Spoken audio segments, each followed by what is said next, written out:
రాష్ట్రంలో పలు జిల్లాలలో దొంగతనాలకు పాల్పడుతున్న అంతర్జిల్లా దొంగల ముఠాలో 5 సభ్యులను నూజివీడు డీఎస్పీ కేవీవీ ప్రసాద్ తెలిపారు.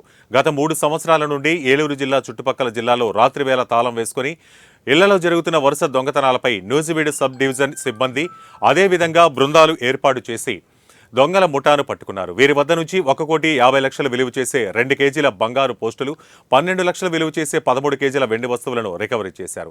వీటి మొత్తం విలువ 1,62,00,000 రూపాయలు ఉంటుందని పోలీసులు తెలిపారు. దొంగల ముఠాను పట్టుకున్న పోలీసు అధికారులను డీఎస్పీ అభినందించారు.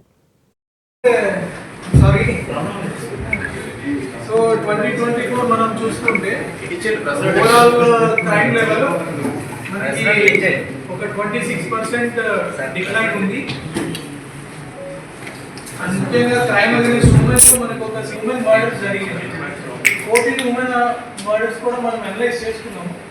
అనలైజ్ చేసుకున్నప్పుడు చూస్తే ఏంటంటే maximum family disputes, extra marital affair ఉన్న సస్పిషన్ ఉండడం, హస్బెండ్కి సడన్ ప్రొవకేషన్, చిన్న గొడవలు, పెట్టి అఫెన్సెస్కి, ఆ లవ్ రిలేటెడ్ గొడవ అండ్ ప్రాపర్టీ పెట్టి డిస్ప్యూట్స్తోనే ఉన్నాయి.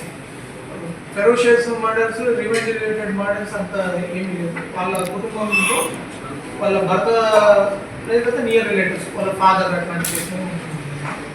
అండ్ ఎస్పెషల్లీ మేజర్ ఉమెన్ దగ్గర మనం చూసినవి 16 రేప్స్ రిపోర్టెడ్.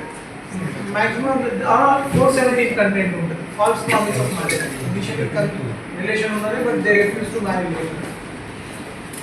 ఈ పోక్సో ఆఫెన్సెస్ చూస్తే మిగిలిన పోక్సో ఆఫెన్సెస్ ఒక 10% ఇంక్రీజ్ ఉంది. బట్ యాక్చువల్ హీనియస్ అఫెన్సెస్ ఏదైతే ఉంటాయో, మన పల్లెల్లో ముడిలో జరిగిన ఘటన కావచ్చు, తర్వాత హాస్టల్లో జరిగిన ఘటన కావచ్చు, ఇట్లాంటివి